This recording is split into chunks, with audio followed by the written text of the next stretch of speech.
You're good to go? I am. All right. Excellent. Hello, everyone, and welcome to the Talk to Danielle podcast. I am your host, Danielle C. Baker. And before I introduce today's guest, be sure to like, follow, and subscribe to whichever channel you're listening or watching from.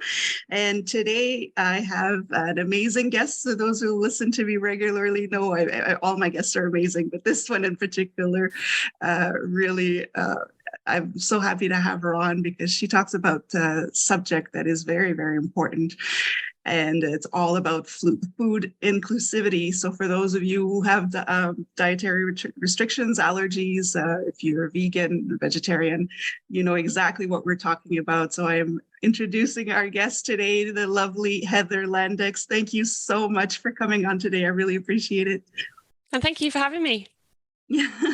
Now we know each other from our publisher where we started our books, and I just love your book and the work that you've been doing around it. But before we start talking about what you do, can you tell us a little bit about tell us your story and how you got to where you are today?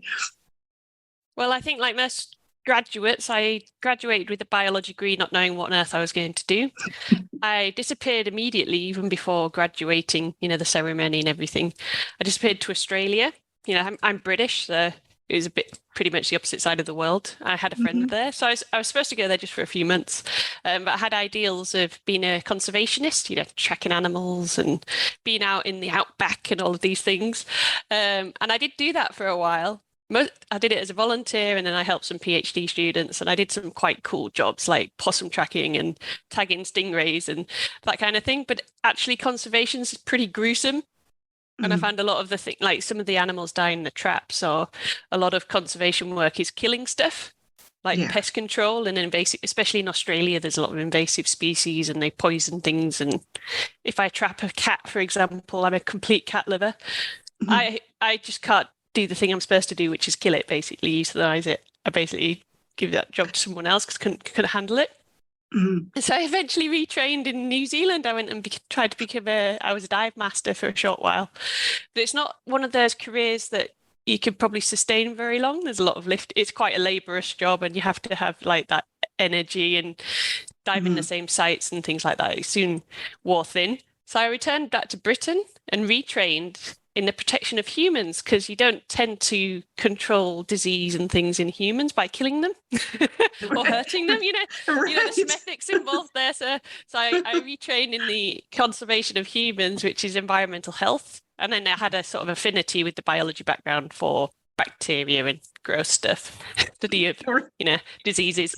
So I became a food inspector, but quickly moved to the private sector because, again, I'm a little bit too soft and empathetic of people, because a lot of that kind of work is basically the food police, and you have to like close places down and scare people, and you have to be quite authoritarian, whereas I'm more the friendly, like, I'd like to coach you rather than threaten you with prosecution. And I think a lot of people don't realize a lot of food businesses are actually criminal because the standards are that low. And that was a bit of a surprise. In the realities of the job were a bit gruesome as well, and not very nice on a daily basis. And then I worked at the Olympics, which is a bit of a highlight of my career. That's where I learned I like working with people that are maybe new to working in hospitality or new to working in food and training. So there's a lot of people with part of the Olympics was to improve the local area, and a lot of people got jobs for the first time, and a lot of young people or long-term unemployed were working there, and that was a really rewarding job. And then I went around inspecting hotels for safety, so general safety like fire safety, child safety, swimming pool safety, but also food safety. And I did that in a lot of countries. I met my husband, and now I live in Copenhagen with my Danish family. I'm now back in the EU as a Danish citizen, which was rather exciting. And then obviously the pandemic hit and I couldn't travel. I actually got locked down in Iceland. I wasn't allowed to leave. I couldn't get a flight out again. My family was supposed to join me because I was working there, and then they were going to join me. So my family never arrived. That was quite terrifying. And the pandemic sort of induced, like, I met you and I was writing a book about food inclusivity, because it's not one of the food safety standards. You don't have to be able to serve people with dietary preferences. You don't have to even be that pleasant to them. Which in other legislation, it's quite discriminatory, or not quite discriminatory. It's very discriminatory and offensive and often unsafe and harsh. Yeah. To be a person with dietary preferences is quite difficult. And I am that difficult person. So I'm best placed to be this advisor to food businesses as well, because I have the skill of being friendly in quite confrontational situations quite often. Which is good, because there's a lot of people, and you really touched on the subject there, is that the food industry can be rude to you even if you just don't want the sauce with the food. So imagine when there's some other restrictions and you're only asking to make sure that you don't get sick or die, and they make you feel like you're the worst person on the planet or you're fussy, not understanding it's life-threatening. They think you're exaggerating, hypochondriac, a complainer. All of these exactly. You're just being difficult, and then you don't want to, as a person, because I've lived it myself. We mentioned before we started recording, my son had severe allergies that were deadly, and we just stopped going to restaurants because, again, it was just like, oh, they're just being difficult. But no, I mean, even just for my son, it was shellfish. And even if they were just steaming shrimp, just the vapors, if he would smell it, he would go into anaphylactic shock. So that's not an experience you want to have in somebody's restaurant. And it's also not something you want your other customers to see. If somebody does get sick on location, that's traumatizing. So yeah, you really touched on something. That's why I wanted to dive a little shellfish bit. is a famous one as well. But a lot of people, for example, pregnant ladies are asked to avoid shellfish, especially oysters and things like that. And that's a food safety precaution, because they're more likely to have a miscarriage or something if they got food poisoning, right. Or it could even kill the mother. But obviously, if you're eating raw oysters, there is no food safety protection there. It's just taken out the sea and fed to you. So they do have testing, and then they can recall, bad batches and things. But actually, I was working because I've worked in a lot of hospitality venues as staff, probably more than 50 in my time before I became environmental health. And there was a lady there, and she was vomiting on the premises, and she was accusing the premises of food poisoning. And actually, it was just an indication she was pregnant. So she was vomiting in reaction to shellfish, not because there was anything wrong with the shellfish, but just because her body couldn't handle it while she was pregnant. So pregnancy is one of these very strict, temporary dietary preferences. I had a lot of issues when I was pregnant, but it was more like cravings for weird things. Yeah, it was the same with me. I couldn't find decaf coffee. I was trying to be caffeine free, and I couldn't find that here. So that was everywhere I went where there was coffee or alcoholic drinks, I'm like, you've forgotten to include the pregnant people. Oh yes, I never thought of that, but yeah, decaf is another issue. You get judged harshly on that too. I'm a big well, there's a lot of sober shaming as well, or if you are vegan or you're avoiding something for health, like some people avoid gluten just for health, not because they're celiac or something like that, and they get shamed for it.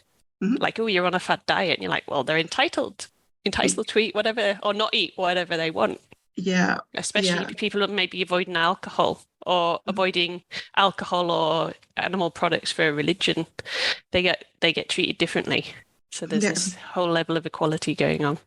Yeah, and it's interesting that it's still allowed. It's not allowed in every other industry, but the food industry is still very free to do whatever they want with it. And so that actually kind of leads me to the question I wanted to ask you. Is there a defining moment where you knew it was time for you to become, I would say, an advocate, to speak up and speak out for about food inclusivity? I think the scariest moment in my life so far, I was staying in a hotel. It's actually what I write in why I wrote my book. I'd just become vegan. And so I was obviously suddenly you're looking at labels a lot more closely. Even though I'm already working in food safety, going around places, you have to look at labels and use by dates and health and safety standards and all these things. But it never occurred to me about contamination. So although I was already vegan, I didn't really worry about contamination with milk and egg. It's very common, by the way. It's like a good proportion of vegan food is contaminated the way it's produced or the way it's cooked to be served to you. It's going to have traces of milk and egg, especially shellfish, especially when there's colorings and things that are made from shellfish or cross reactivity, which is what I also have a shellfish allergy, but it's cross reactivity because I'm really allergic to insects, and it's the similar protein, so my body reacts to shellfish. Luckily, not in an anaphylactic way. But I ended up in an ambulance, not able to breathe. It turned out later that it's probably hyperventilation of the whole and asthma, which I didn't know until recently. But at the time, I thought I had a severe milk allergy because I had a full body rash. I woke up, my eyes were swollen. It started swelling up even more, and I had this like irritability. And this is what probably I felt like I had an allergy, like it felt like itching on the inside. My skin was falling off type of thing. And I went to the reception in this hotel because I was traveling around inspecting restaurants. Like, this is what I was doing for a living. And I was like, I think I'm having an allergic reaction. I rang this emergency number and they said, we're going to call you an ambulance. And I said, oh, sort of reacting. So this receptionist gave me just a standard antihistamine. And I already all my life have had like hay fever symptoms, but pretty bad sometimes, but only on a bad year for pollen. And she said, oh, just go sit over there. And I was working on my laptop and I suddenly felt really weird. And they say a symptom of anaphylaxis, which I already know from training people in allergy awareness. I know there's this feeling of pending doom, like you just know something bad's happening. So I went to this receptionist and I said, I think I need an ambulance. But I didn't get the words out because I was already like collapsing, basically. And she laid me down behind reception. And it was quite funny because my husband had booked the hotel, so they had the wrong name for me. So I was trying to tell whilst hyperventilating basically, and I was swelling up, and my hands and my feet were bone white. So I was like, I thought I was going into shock, but it's a symptom of hyperventilating. So the irritation was making me have slight asthma and overventilating. So I was lying on the floor thinking I was dying, trying to tell them my name. So, and then I was in an ambulance, and once the ambulance was there, they like calmed me down, and then the symptoms started to go away. But I still had this full body rash, and I couldn't feel my face and things like that. It was really scary. And in the hospital, they were like, "Yes, you've definitely had an allergy. Have you thought it could be milk?" And I'm like, "Well, I'm vegan." And they're like, "Oh yeah, it's very common." For people who think like avoid milk for whatever reason, religion or veganism or just for health, because it's quite often a restriction for health reasons. That's really common that there's milk and egg in vegan food. And I'm like, I did know that. I'm a food safety inspector. I did know that. I did know that. So then for about 4 months until I got to see there's a big long waiting list for allergists. That's actually quite quick. I thought I had a severe milk allergy. And just avoiding milk is not easy, especially if you're vegan and you're already avoiding a lot of things. And then it turned out it wasn't milk, but I do have a severe milk intolerance, not just lactose intolerance, which is everyday servers and waiters and things confuse lactose free with milk free. And then they confuse again if it's vegan, and they confuse again if it's non-dairy, which just means it's not made with milk. Doesn't mean it's free from milk. Right. And all these terms are so confusing for people, even people like me who were diagnosed late on with an allergy. It's just so stressful to go shopping, to go on holiday, to stay anywhere that's not at home. And I can imagine for children, it's very isolating and the cause of bullying and all of these other things. And then the food industry just sort of, we have a disclaimer. So this is my major focus, is these disclaimers. Like you can't just tell them that everything isn't everything. That is not acceptable, because it's excluding certain people from food choice and freedom from worrying and anxiety. And like you said, you can't trust anyone. Well, and it's not that they're doing it maliciously. It's just that they don't know. A lot of them don't know, like you said. And I've had that issue as well with my mom, who has been vegan for 25 years, 30 years. And, there's servers are still saying, well, no, it is vegan, but there's cheese in it, or there's mayo in it. And it's like, no, it's not. They honestly believe that it is vegan, and they honestly believe that it's shellfish free, and even in schools, because in Canada, there's this law where there's no nuts, no peanuts, no tree nuts. And that's the law. Everybody's gotten used to that. But everything else is allowed. So when I found out that my son had shellfish, I warned them and say, listen, some kids would bring shrimp for lunch. It's not common, but some will. And at the time, we didn't know if fish was also included in his allergies. But the schools would just kind of like almost a disclaimer, say, well, the law only says nuts, so we wash our hands of everything else. But you're sending your child off to school and you don't know if they'll come back, because nobody wants to take responsibility for it. And so it's kind of scary a little bit. It is like this default that the person with the allergies is responsible for knowing everything about the food business and how food is prepared, and the whole food supply chain and what might or might not be in food. And how do you know that there could be shellfish in a dessert? That's right. That's right. You wouldn't expect. Yeah. Or colorings from crab. Exactly. The colorings, those are bad. Or even just the whole omega-3 fad that came through, where we had to have omega-3 and everything. And now we had fish oil in milk and fish oil in bread and fish oil, because that's apparently, for some people, that was the only way you could get omega-3. And so, looking at labels, you don't always see that there's fish in your yogurt. And for somebody who has a fish... there's the other side of the coin, where there's more people with allergies now, and they can't figure out why. It might even be air pollution, or things in our diet already, or too much sugar. That's right. It could be anything. I personally think it's a lot to do with stress, because when I had my significant moment where I didn't know all of these facts, I just never thought about implementing it before for myself. I didn't realize the struggles of the average person with allergies, and I was happy with these disclaimers before that point. It's not until you live it that you realize. Exactly. But there's so many, like the growth of people with allergies. People have been born with allergies now, and that's like never heard of before, and they can't explain it. And these are not just they're sensitive. Like a lot of people condemn people to being sensitive, and that can mean lots of insulting things at the same time. But it's like, if I get a sniff of this, I'm going to die within 20 minutes. Yeah, it is pretty unbelievable, and that's why people think it's a joke. Like people who would like a casual student working in a bar is like, I'm just going to put nuts on the counter, and you're like, that nut could kill me, and they're like, but it couldn't. Like this. Why try it? Why not just trust what people are telling you? Exactly. I mean, there's some people who take advantage of and they will kind of for attention, but this is a life, or this is a life you're playing around with. It. I wouldn't take that chance, but people might believe if it's peanuts. And I don't know why airlines don't ban nuts as well. Like, I don't see why is that a problem for passengers not to eat nuts? That really annoys me. But then it's also people have airborne allergies to milk.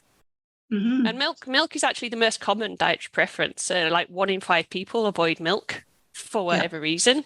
And they will all probably have some sort of milk or lactose intolerance. Just be made ill if they eat milk because they're not used to it. It's the same with animal products, most animal products. But in children, it's like 5% of kids have a severe milk allergy. So milk's handed out in schools quite often and treated like this very healthy thing. And you're like, well, not healthy for everyone. Not exactly. Exactly. It's not healthy for you if it's going to hurt you. But, how big does a minority have to be before it's just normal that people have allergies? Like, just accept it. That's where the food industry needs to get to. Yeah. And that's what I wanted to ask you is because food inclusivity, a lot of people, it's a broad term, I guess, for some people, or everybody has their own interpretation. Some people will just be, okay, well, we should have a vegan option in our menu, or, do we have a separate kitchen? Because I mean, I've worked in areas where, again, for religious reasons, with the no pork, there's some restaurants out there that actually have a separate kitchen where they cook where they're absolutely sure that there is no pork cross-contamination. They're not using the same pans, the same frying, So what is with your, because you're a food inspector and everything, what is the term food inclusivity? What does that entail? It's just about including people purposely, have a policy of purposely including people who are normally excluded or find it difficult to eat out. And that can be eat out anywhere outside of the home. Like if you're not making food from scratch for yourself, that's eating out because you have to trust someone else to understand this. Right. And I think it should be taught as part of food safety, but it's not. It's sort of an additional extra. So if you have this disclaimer, you've said we can't serve people with allergies, that seems to be enough to be non-criminal. And I don't think that is enough to be non-criminal. And a lot of people disagree with me. Because they're like, oh, but it might contain, and you're like, but may contain is now used as a get out free card, right? Yeah, and I know in the States they added sesame to the list of allergens. And so some producers started adding sesame because they couldn't deal with the labeling requirements. Yeah. And in a bit of retaliation as well. Yeah, because sesame is everywhere as well. And but we're talking about a couple of percent of people are affected, and then there's a proportion of those people are severely affected. So the people who are severely affected need to, take extreme precaution. Right. But then there's a whole market out there from a profitability side of it, especially for milk. There's all these people that are intolerant, or all these people that just want to know it doesn't contain it. They're not that concerned about contamination unless it's negligent. But what's negligent contamination? What's unintentional? Is it still negligent because it's foreseeable, even if it's unintentional? And a lot of the time, if there's a high, turnover of staff, or it's a very high turnover of food, like McDonald's or one of the big chains, they can't trust their staff to understand to enough of a degree. So there'll always be this human error risk, and then they're worried about liability. So, for example, a really good example is in the press, Domino's Pizza. I think this is like 2016, though. It's a long time ago now. They were asked, why don't you tell the, allergic to peanuts community that all of their products are peanut free in the States? So don't do this in other countries. This is just America. And they answered, because we can't guarantee what our other customers do. We can't guarantee our staff haven't eaten peanuts in their break. Yeah. So we don't have a policy that we're free from, even though all of our ingredients do not contain peanuts. Yeah, and that was a very good answer. They're scared of liability. Yeah, and it's I think in that case it's a responsible answer, because they're flat out saying we can't control what people do outside of this establishment. And I think that's where it gets difficult to kind of control. That's where the liability should stop, though. If someone leaves their house with a peanut allergy, they have a level of risk. Yeah. And that's the level of risk they have when they walk into a Domino's. And that's, where does the end? Where does the public liability end? Yeah, exactly. And that is the compensation culture problem. Yeah. Yes. That's right. Yeah, that's true. And it's not like everyone's a certain amount of allergic. There's a variance in how severe people's allergy, or how sensitive they are. So someone might have an allergy, a legitimate diagnosed allergy, but they're going to risk it because they don't care that much. It's just uncomfortable. For me, I'm debilitated, but I'm not going to die.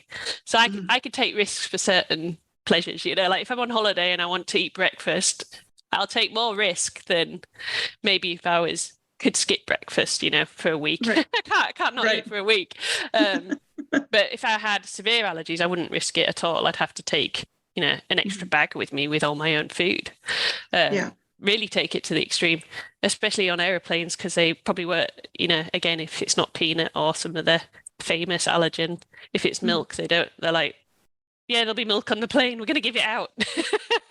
we won't even guarantee we're not going to serve you milk, So I think there's a difference. And I have also heard of extremely good catering companies, like, the elite of the world. And they've had cases where the person's had a reaction to food. And it turned out down the line, after they'd gone through litigation and, basically settled with them to avoid any extreme fines in the UK, especially, it turned out the person had another allergy that they hadn't had diagnosed. And that's like, I've had further allergens identified. So I thought it was milk. It turns out it's probably milk intolerance. So that's why I can't really test for it. I can't have a concrete piece of paper that says yes. Right. But whenever I've accidentally had milk and I've traced it back, I'm very reactive to milk. But it's not an allergy. It's not the classic blood test allergy. But it's probably something to do with shellfish. And this if I'm very allergic to insects, there could easily be an insect ground up in my food. Just the natural laws of nature that, you know. And the food coloring. Yes, there's ground up insects. No, but there's ground up insects in our flour. Yeah. Because they can't get rid of them. They can't. Yeah. They can't filter out the, tiny piece of wing or something that's dropped off a plant, in the natural process. It's not negligence, it's just unlucky for me. Yeah. I can't control that. So I have to take medication to make sure that I don't react, especially if I'm away from home and take some precautionary medication. But I could just be in a restaurant where they got cockroaches, I wouldn't know. How would I know? Or they've put shellfish in my food, but colorings, that got me. That's probably what happened. The day I had that bad reaction, I probably had some non-vegan sweets that were labeled vegan, because I've spotted that again recently. And it was the colorings. The colorings, especially the red and let's not get into the natural flavors, but that'll be a different episode because that's not vegan either. I saw actually your post on Castoreum, I think it's called, or we had a whole thing on that, but it's not vanilla you're tasting. So that shocked me though. And I've talked to people about this, and they still go for their strawberry or vanilla ice cream, and then they just don't care, even in gum. But that'll be a different topic. I want to ask you, as a food inspector, do you have any secrets that you could share with us that won't get you into too much trouble? I started by saying that the law only protects what's criminal. They can't make you be kind or courteous. Right. And it's the same with, it varies in some countries. They do have this thing about, if there's a hair in food, it's criminal. But a lot of countries, basically, as long as they don't kill or injure anyone, right, that's legal. So you might be interested actually walking in the kitchen, especially if you have allergies. You walk in a kitchen and they just throw food around. The level of training that is adequate, that's quite often in general, worldwide standards, the level of training has to be adequate. So what is adequate? And actually, when you start getting to these big companies like Domino's, the big huge franchises that are all around the world, they do have to meet the local standards as well as their own standards. So if you do go in a franchise like Burger King or McDonald's, the world's biggest franchises, they do have better standards than the legal criminal standard, so you actually, because they're enforcing their own franchise standards because they don't want any scandal or any damage to their reputation. But it's all motivated by litigation and how to avoid getting sued and complaints and refunds and that kind of thing. Yeah. But when it comes to... It's not about protecting the people. It's about not getting sued. Yeah, this is not quite the same. So that's where I go with my business and food inclusivity, is because it's more than is required by the law. But you're getting into customer service and communication and, being nice and kind and friendly and inviting and consumer experience. And I think that's really missing for the allergic community. Yeah. But even any community, really, where there's dietary preferences. Mm-hmm. Including kosher and halal and things. And I think there's a big misunderstanding. So if something's got a label, so when it comes into a restaurant, it's got a label on it that says it's whichever, it's claimed to be vegan, claiming to be kosher. Yeah, then they cook it and it's no longer those requirements. That is a huge misconception. Mm-hmm. There'll be places where it's not because it's just the normal culture. But like in the UK, your vegan option is probably cooked in on or next to animal products. Yeah. So you are eating animal products, and that's the thing vegans don't often know, and they're disgusted and they're horrified. And you're like, well, do you realize how much more you'd have to spend, and how many places you wouldn't be able to eat if you had this no contamination requirement for your food? You'd actually find it very difficult to eat. Right. Yeah, you're right. In your opinion, what do you think? Why do you think that the food industry is still not really being held accountable for I mean, there's the whole, as long as they're not killing anybody clause, but why do you think that's still tolerated, or it's still acceptable? The burden is on the person, especially with people with allergies, because that's probably the most strict requirement, right? Not dying is quite a strict requirement. Not dying is a strict requirement, but having your feelings hurt or being against your religion is a different set of issues. I think it's because they think it's the small minority when it's huge. I think they don't see these people, and the people themselves have learned to stay home and avoid awkward situations, because the risk of meeting a jerk when you walk into a restaurant is quite high. Or meeting someone ignorant, and it's a lot of hassle and it's inconvenient for the people you're with. So a lot of people would be loyal to certain companies or certain brands, and even a change in recipe could eliminate you from a whole chain because they've sharing the same machinery and things like that. Yeah. So I think the problem is they don't see this community. It's an invisible disability. It's not even treated as a disability. Yeah, it's true. Yeah, but it should be right. it should be treated as a difference, like a characteristic difference that you can't be discriminated against, especially in schools and places of employment, places of study, like language centres, and really simple places where you should be treating everyone of every background and diversity equally. Yeah. And usually they're very good at that in other ways, but then they overlook the food. And food is at the centre of everything. Even if you get to a meeting and there's coffee and a cake, I can't have that usually. Yeah. Or I have to think ahead and take my own milk or my own snack. And it's interesting because when you think that food is an essential need for any human, so we're talking on basic human rights, but we're denying that to some people. And I mean, it sounds dramatic, we're denying that, but for some people, it is a question of life or death. And yeah, it's interesting that people are still not taking this seriously, like a human rights. You should have the right to not be sick every time you eat somewhere. And schools, it's a well represented. It's more than a few percent for each individual allergy. So when you add up all of people with allergies and intolerances for the at least the legally listed, because you can be allergic to anything, but at least in the EU it's 14. It varies around the world which ones and how they're defined. But even for those, you should expect that there's at least a few people in 100 that would be seriously injured or die from a mistake with labeling and a mistake with ingredients. And that information, say I give you a list of ingredients, it doesn't have to be the secret recipe. It just has to be a list of ingredients. I don't know how to cook it at home myself, and I don't want to. But just giving me an accurate list of ingredients is actually quite difficult. And a lot of the time it's the suppliers or the manufacturers that won't guarantee that it doesn't contain something. But that information is useful for a lot of people. People who are trying to lose weight, people who are trying to follow a different diet for their health. And, there's diets for everything. There's diets if you've got ADHD. There's a diet if you've got diabetes that you can reverse diabetes. There's a diet for inflammation. MS as well. So people are loyal to their diets, like help them out. Give them the information.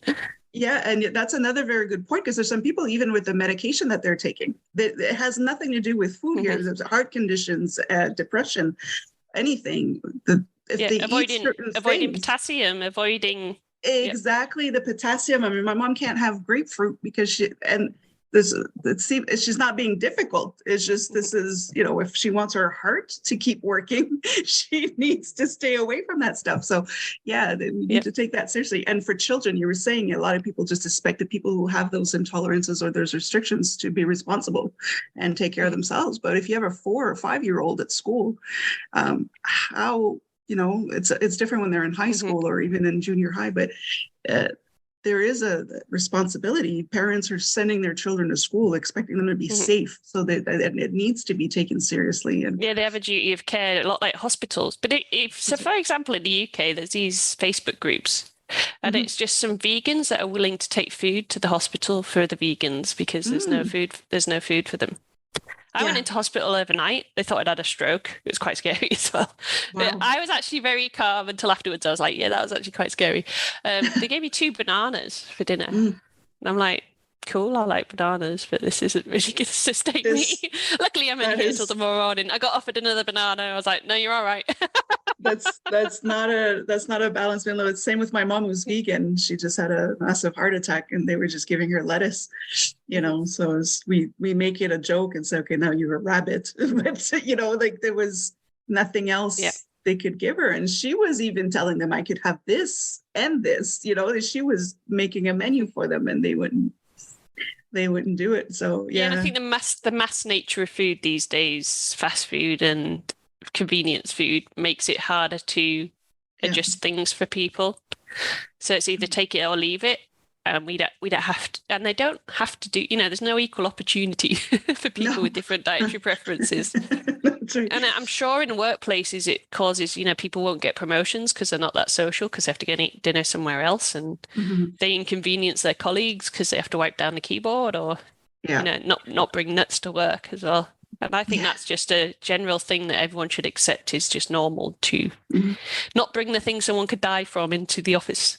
Well, that's the thing. Yeah, that's one thing we had in schools was if it was, the nuts was accepted, but if it was somebody with any of the lentils, things like that, or sesame, parents would actually complain, other parents, and we were just trying to say, well, listen, if this was your child, how would you feel about this? If your child is the one that could potentially die, wouldn't you want the other parents to kind of, And if your child kills another child, how do you think that will make them feel for the rest of their life? If your child witnesses the other child dying in front of them, how do you think that's, just keep the bread home? There are cases where children have been bullying someone and they've thrown, I know a boy died from having cheese thrown at him, and someone else had a trick played on them and they ate it. I think it was nuts. They'd had a nut put in their food, and they were just like kids do. They were just going to see what would happen. Yeah. And they died. Like that's not what they were expecting, and that's not what adults expect. And it's because it's not talked about enough at school. Exactly. It's a bit like sexual education. It's the same sort of education about people's dietary preferences, people's different beliefs about food, because even in a workplace, there's a lot of people that are not invited to things or miss out on things because it's out of their safety, and you should be always guaranteed safety at work. Yeah. But are you just going to be told to work from home if you disclose? Yeah, exactly right. And another thing to point out, though, is when people leave like the custody of the parents and go to university or away from home, that's when they're at extreme risk of dying from food allergies, because they don't want to be the odd one out in their peer group, or disclose if they go out to eat. They don't want to be the awkward one, or they don't know how to do it for themselves. Learn how to cook in a communal kitchen, that kind of thing. Right. Yeah. So that's like the death zone is like 16 to 25. Yeah. And that's what people who don't live it don't understand. It goes beyond the food that you're ingesting. It's was that pan washed properly? Was there splatter somewhere? Did somebody touch a door handle and not wash their hands? There's so many.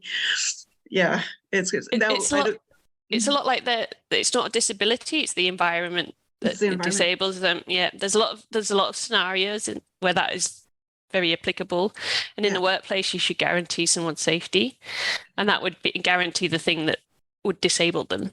To whatever extent, even if it's just like gluten intolerance, that might sound insignificant compared to a shellfish allergy, but it can be debilitating. It can put you in bed for a week. It can take all your energy and sabotage a holiday, and the pain. It's a big deal. Excruciating pain. If anybody who's had a stomach flu or some kind of bad cramping can imagine going on. More sick days, and there ends up being huge inequalities in earning power, and you can't go to the same vacations. You have to pay a higher premium to go somewhere that can cater to you, and all of these things are not realised. And I think even the government are trying to downplay the actual number. First of all, because they'd have to do something about it because it's increasing so quickly. But the data's old. Like, it is a hard thing to survey. Like, how do you get... But if you ask people themselves, 20% of people say they have a sensitivity to food. So if it's 20% of people, that's pretty much everyone, right? That's like a good enough chunk of society. But if they keep it in the UK, they say 2 million people. So that's like 1 in 30 people have a severe life-threatening food allergy. Is that still not enough people? When is it enough people? Well, that's the thing. Yeah. But you have a lot of resources on this because I'm always, you work with lawyers, you've worked with all sorts of stuff. So can you share a little bit of where I do we like can talking find about it? this subject. Yeah, no, and I mean, you have your book. We haven't even talked about this, but it's Inclusivity is the new. Yeah, inclusive, the new exclusive. Yeah, is the new and exclusive. actually, I interviewed a lot of experts, and that was another aha moment, like a cliffhanger in my career. That's where I decided to do this full time instead of working with the hotels anymore. Right. And it's because it's so significant. Even marketers are like, yeah, it's profitable because you'll get the person with the allergy or whichever diet preference, and you'll get their family or the group they're with, and you'll get them to promote you and be like, anyone else with my particular flavor of dietary preference, you can go here, and advertise you and put you in the media for. So there's some restaurants that have completely banned walnuts for an evening, and then they've taken it off the menu completely just because they know there's a little boy in their neighborhood that wants to eat there. So he can always eat there because there's no walnuts on the premises. Oh, wow. Yeah, and isn't that a good story? And like a fish and chip shop that on a Monday, the fish and chip shop are gluten-free. Then all the people in that area like Monday's fish and chips night. That's a very British thing, I know. But like afternoon tea in the UK, especially because it's a coronation today. Right. Prince Charles, yeah. So people will be having scones and jam, right? This is a very British thing. And on like high tea. And it's a very queen-like thing to do, you know, like this is how we'd imagine his mother was eating, right? But it's so easy to make a scone or a scone, depending where you're from in the country, without butter. Like it's just, and it even looks and tastes the same. Obviously, there's differences in the alternatives you use. But you're like, can you not just offer that? It's the same as like, can you not just offer a gluten-free one? Yeah. It can even be something you have in the freezer, just for that person to be included in this celebration. Exactly. Yeah, it's that simple, and it does make a difference. And like you say, it's a market that if somebody knows that people are going out of their way for them to be able to eat, that the word mouth is gonna be so much more effective than any advertising you would put out. But yeah, it's. I take so many pictures of food; it's unbelievable. Like, look at this amazing vegan option, and usually if it's a vegan option that's also milk-free, I'm like, wow. And it's like if it's something that's not expected, like it's not just fake meat. Because I always get asked this question. I've even got very insulted sometimes because I'm like, I know what you're going to ask me is why do vegans eat fake meat and why do they want it to be fake? You're like, if there was an alternative, I would take it. You know? It's not my favorite thing to eat, the thing I'm not used to eating. And even when I was a meat eater, I only really ate chicken. So it's only the protein I'm trying to replace. It's not, I don't need anything bleeding. Thank you. I never appreciated it bleeding in the first place. That's right. You don't appreciate the taste, but people that are making this food just automatically assumes that you'd want a bacon flavored something, you know, when you're thinking. And it's like even people who can't swallow, you know, or people who have lost a few teeth. Like they might need something softer than usual, or, you know, they might need the vegetables cooked a bit longer. If you make that exception, I know it takes more effort and it's a disruption of service and it takes everything on the table for everyone might take longer, but you can ask them if that's acceptable, if they want, you know, there's things you can do to make it very nice for everyone. And because you made that exception, you're then remarkable compared to your competition. Exactly. That's what makes you stand out from everyone. But if I'm a general so say I'm a food safety auditor, which is like the private sector for, you know, hotel chains or franchises, I'm not hired to talk about vegan and allergies.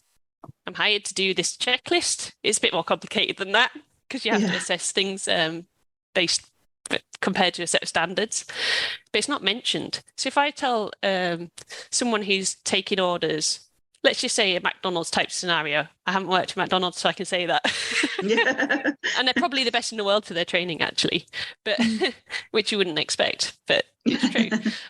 Because they have such a huge reliance on like high level training. But say they weren't trained to know the difference between milk-free and vegan. I'll just casually ask them, like, if I had a milk allergy, which I do, could I have the vegan option? And if they say yeah, I'm like, that's so dangerous. And it happens so often. Yeah. It's the norm. They make that mistake. Right. So that's why I have to like harp on about it so much. in my book and on my. I have a blog as well. I have free resources on my website as well. So if you need to know this because it's a shock to the, if you need to process this a bit more, it's explained fully in the free resources and the concept of food inclusivity and the different terms about free from allergens and then non-dairy and those sort of things that people confuse easily. Yeah, we can add that at the end of the episode. We could just redirect people to your resources so they can do their. Oh, my website's just my name, so it's just heatherlandex.com, and everything should pop up. Text not my forte, but it should all be there. Otherwise, I'm on LinkedIn quite a lot, and I put a lot of things there, especially as they happen. That's where I like to report it because there's a lot of food safety officers there, and obviously I'm a new flavour of food safety officer. And I like how you post. You'll even post the product. You'll be like, "Look what I found! This is amazing!" And then so people can actually look for that label and say, "Okay, I can. It's safe for me to go there." There's a whole sustainability angle as well. So if they have vegan options or plant-based options, they usually have a very good sustainability approach to it and how much carbon they've saved by switching out the meat for.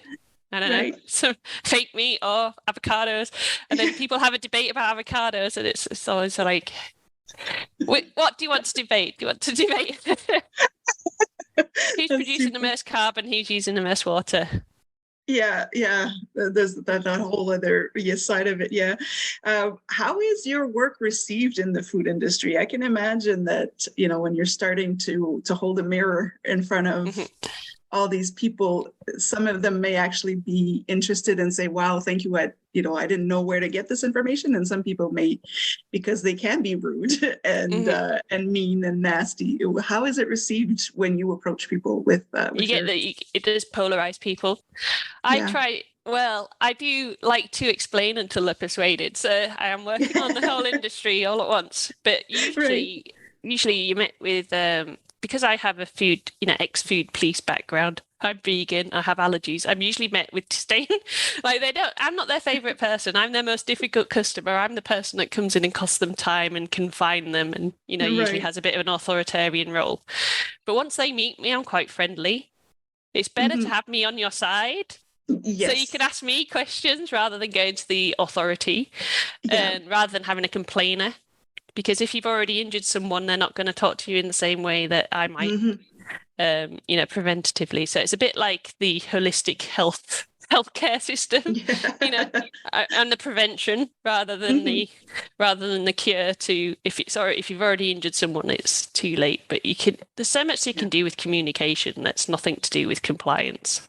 There's so much in communication and customer service that you can save yourself time and yourself more money, and all these very logical business issues. So once I break down that initial shock of, oh God, she's one of theirs, then they usually see there's two ways of doing it. They either have no idea what I'm talking about, and then it's like coat from basic food safety up to what's food inclusivity and allergy management, or they're the other way and they're so scared of liability they don't do anything different to the status quo. So there's a lot of places that they have like legal advisors that just copy paste these. It's a bit like having a cookie policy on a website. You can have one that's relevant, or you can have one that's just cut and pasted from a legal website. That's right. But what I'm saying is to provide more than that. Yeah. And once they get to know you, because I know you, like this, you said, oh no, she's one of those, but no, you're more than that. I need to do more like this. Yeah, thanks for that. Because I do need to do more of these like nice chats with people, and it is logical. It's profitable. Yeah. And it's very kind, and a lot of people have the right intentions already. Yeah. When people are open to that conversation, they get to see how important it is. They see a different side of it that they wouldn't have seen before. And that's why I appreciate the work that you do, because you're not doing it just to be like, I have rights or nothing. I mean, you do, but it's more than that. It's educating people on a topic that nobody has information about or realize how important it is.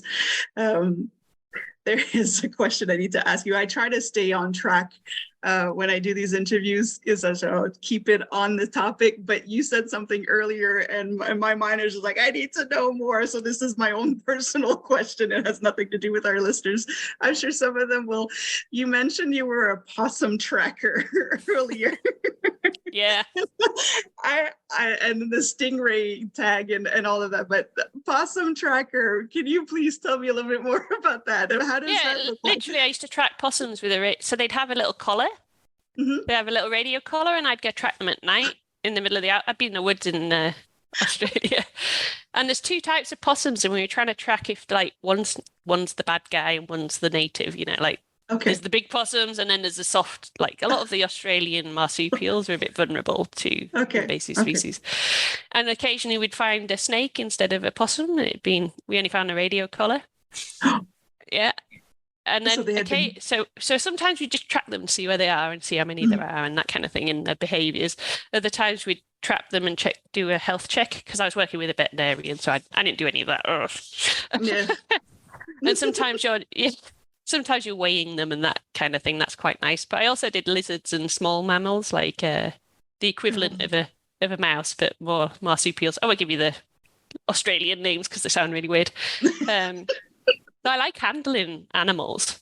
Yeah. Even wild animals, it doesn't bother me. Like they're going to try and kill you, but it doesn't bother me. But I can't. I'm really like sentimental. I can't. What's the word? I'm too empathetic for the animal. Yeah. I can't chip them, and I had to put microchips in, and with things like lizards, you actually amputate a toe and things like that to tag them. So that you've already collected them, so you know that which one it is. It's like a numbering system. It's so gross. I couldn't take it. I just felt too guilty. Yeah. And with stingrays, you'd actually use a harpoon, and it attaches a tracker on them. And it's because not much is known about their effects of, because the shark species in Australia are getting killed off, really, from fishing, but also because people don't like sharks because they eat humans. Right. It's only actually a couple of people a year. Right. And it's not the sharks you'd think of, like great whites or anything, so there's all. Yeah. It is a predator species, but humans kill more humans than sharks. And we don't go around killing them. We're not exactly just because we see them down on the street. So I was like sometimes I was attached to the back of a boat looking for stingrays, and then we'd harpoon them they have like a little tag on the outside, and some of them you'd catch them with a big net, and then I didn't like doing this either because they usually tag them in some way, and sometimes they put them inside, like they put a thing inside them because they have quite a big body cavity. But if you turn a stingray upside down, it goes to sleep. It's like anaesthetized. That is so cool. Did you not know? Yeah, it's quite cool to watch, but it's also pretty gruesome in parts. Because you always have an influence on how much they're vulnerable if you've tagged them in some way or scared them. Right. And that's the hard part for me too. Like I'm the same as you. I've done some work with controlling fish population, and we'd have to catch fish, and then we'd have to clip part of their fins, so we knew that they had been caught, so we weren't counting the same fish over and over. And just to clip a little part off the fin, the dorsal fin, it hurt me. So I can't imagine harpooning a stingray, or it's a different kind of work. I wouldn't be able to do it. But the environment, like coral reefs, and it was all a protected area, so it was just me on this little boat with another diver, and that was pretty cool. That is pretty cool. Just to see the wildlife. Yeah, that's quite the experience. I love it. And the aim of the project was to see if it was a good thing that there were more stingrays or a bad thing that there were more stingrays. But they didn't tell me the full extent. They do end up culling some of them, and I didn't want to know that. If I'd have known that, I probably wouldn't have done it. But I had to be able to rescue the other person in a remote boat and drive a boat and learn all these skills for oxygen, and all of that learning is quite cool. Yeah, that's quite the life. I love it.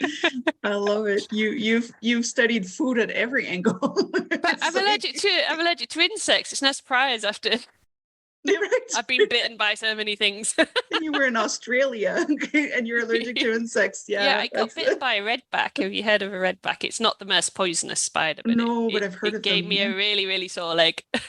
Wow. Yeah. That's incredible. And you've been stranded in Iceland. That's just like you've had both extremes. Yeah.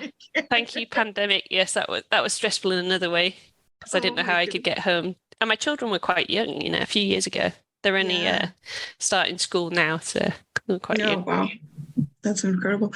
I like to ask this question to my guests when they come on is there any advice that you wish you would have had sooner in your life just to make your life a little easier? Is there any wisdom or advice? I think I would have liked the confidence to advocate for myself.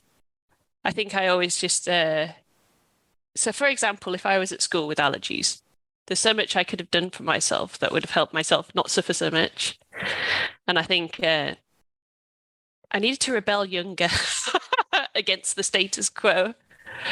Go and study the thing you want to study. Don't go study the thing that'll get you the job because you'll lose interest after 10 years anyway.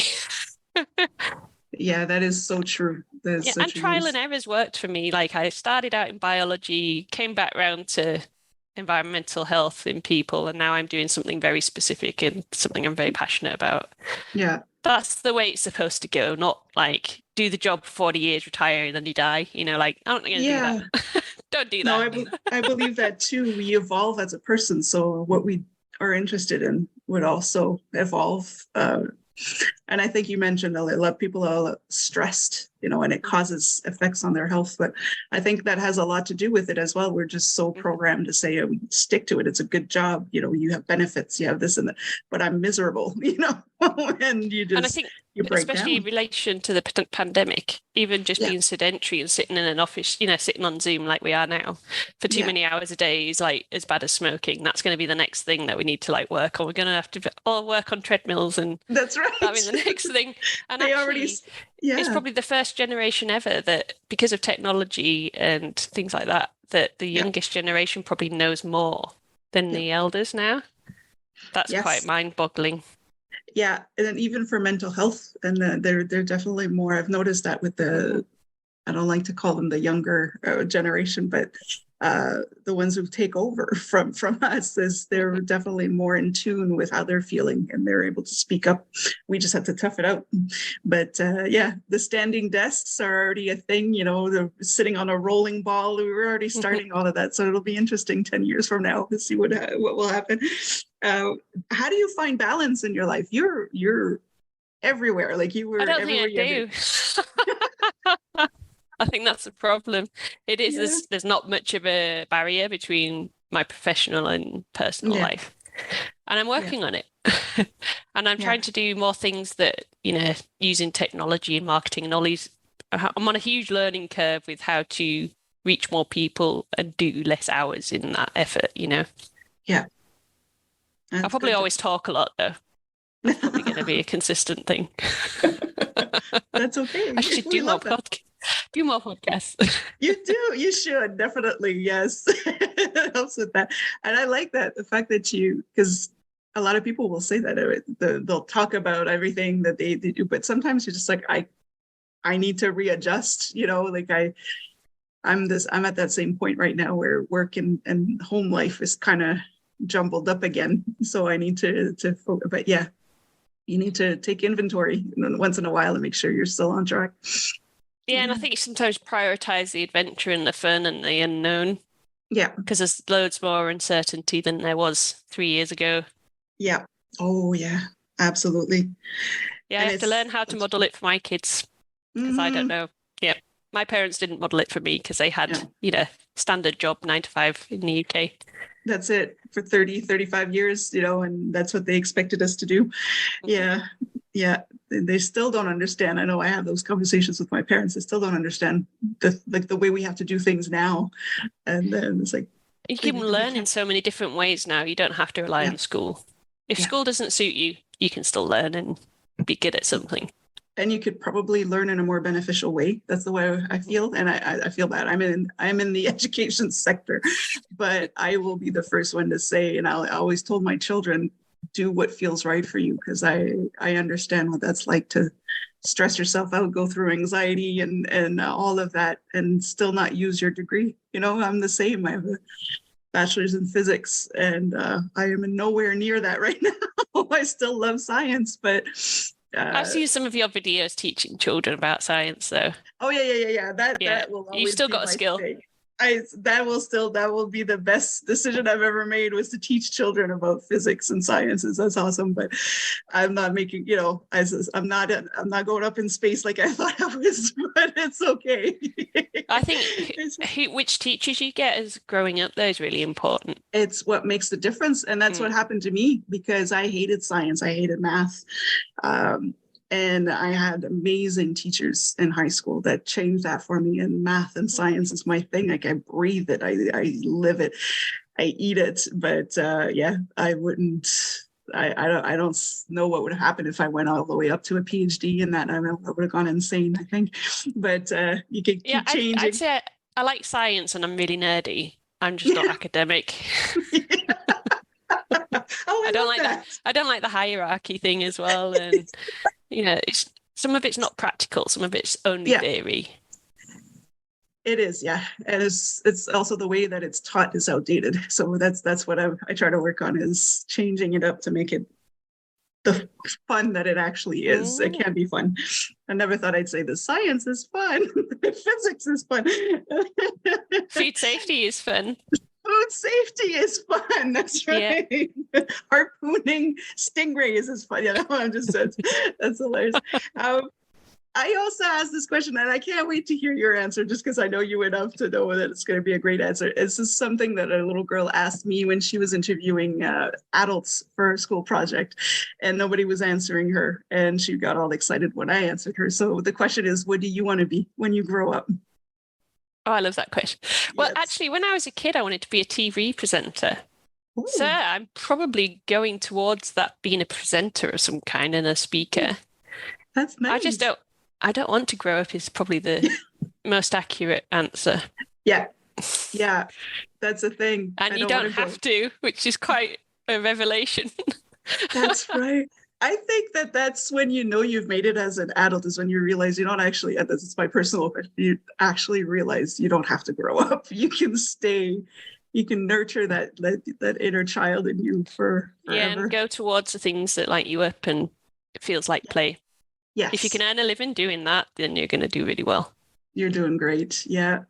Now, what are you working on now? What's new for you? I'm just thinking that's a really good question. It is. It really is a good, because we ask children this all the time. But what are you up to now? I'm working with a few accountability. They're actually business coaches, so it's actually good for me that I've got this accountability buddies. I'm actually working on trying to produce more content and ways for people to learn this. That I don't have to work the hours, I don't have to do one-to-ones, or I can do courses or teach people in a different alternative way I don't want to do reading, So the book's great, but then I want to have it in all the other formats where people can learn it better. So that's what I'm working on right now. And I don't know how to do tech in an easy way. So I'm in this learning process, but it will be like blogs and podcasts and ways to educate people really in a fun way. Yeah, I think it's important, and a lot of people will be open to it as well, just if it's accessible. I'm also working on it being more fun, like you say, and be more fun and more genuine and more probably graphic in my sense of humor comes out, and bolder, like you say, it is about advocating for yourself and being, entitled. I've been called entitled in a negative way, and I'm like, but I am entitled. Yeah, because it's for your health. So you should be entitled. And we talked about this before we recorded as well, that we need to be talking about the topics that people tiptoe around, or that they don't want to talk because it makes them feel uncomfortable. And we need to be bold and graphic. I'm the same. I will paint you pictures you cannot unsee. But it's necessary sometimes to get for people to understand how serious this is, and share stories, because it provides comfort for other people that other people are going through the same, and they're not some freak with allergies. They're not some exception to the rule. They are actually entitled, and it is possible to be included in an easy way. And it's not just them. There are other people that are going through the exact same thing, because when we don't talk about it, you really think there's something wrong with you. Like, why am I, Yeah, it's a very invisible community, an invisible disability, or an invisible, right that's getting violated. Yes. I love how you said that. Yeah, absolutely. It is a right that's being violated, and people who are not going through it should really remember that it's a right. And I think talking about things that are quite hard and traumatic, but with massive amounts of humor, does help people in some way. That's right. It makes it more human. It makes it more relatable as well. So I really appreciate it. And it's also, if you're going to suffer, you might as well get something out of it. If you've got a good anecdote afterwards or a good story afterwards. That's right. Stories are also entertaining, even if it's sad at the end of the day. It's the best way to learn too, I find, is through storytelling and through sharing experiences. I think you learn more. And graphic examples. Yes, I like that. I love it. I could talk to you all day about this, but I want to thank you so much for coming on and sharing your experiences and shedding light a little bit on the importance. And I invite everybody, I will put Heather's information on the description of this podcast so that they can follow you and subscribe and get those resources if they want to read up on it. And start talking about it, start demanding your rights as a person who is not being difficult. And yes, you are entitled to your safety. So thank you again. So you mentioned heatherlandex.com. Is there other, on LinkedIn as well, is there other venues that they can follow you? Your book, where can they get your book? My book is on Amazon. So if you have the title Inclusive, the New Exclusive, my name is like the only one on the internet, so that helps. Yeah, no kidding. Yeah, I think I'm inconsistent with social media, but you can find me on all of them. Okay. Even TikTok, I gave a go for a while there. Nice. I might do a bit more of that. It's quite fun. It is fun. It is a lot of fun. Yeah. So I'll put that information in the description so people can get a hold of you and see the work that you do. And again, thank you again so much. And I really look forward to seeing what else you got out there and hearing more of your stories. Yes. Wonderful speaking to you. It was wonderful, yes. And for everybody who is listening or watching, don't forget again to like, follow, and subscribe. And don't forget to follow Heather as well on the amazing work that she does. And until then, stay safe, stay awesome, and we'll talk soon.